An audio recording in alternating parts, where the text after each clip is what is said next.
So what does the Quran and Islam say about our relationship with the people of the book?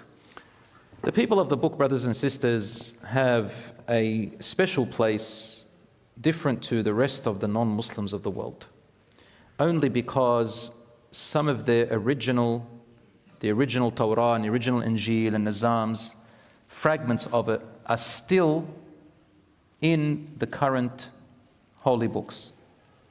More so the Torah, but not all of it. And if you want, you can read the scholars behind the Hebrew Bible, a critical edition. Scholars have talked about how 15 to 20% of the versions of the Hebrew Bible are missing. For example, they said the book of Jeremiah, 15 to 20% shorter than the version in the Masoretic text, and the text appears in a different order. In this case, editors are not just dealing with glitches, but with entire different versions of the same text. This is talking about the Hebrew Bible and the Torah. In the Christian Bible, it's not from Jesus, just biographies and writings. So my brothers and sisters, Allah subhanahu wa ta'ala says in the Quran that the original books which Allah sent have been altered and fabricated. And as time went on, a lot of it was lost.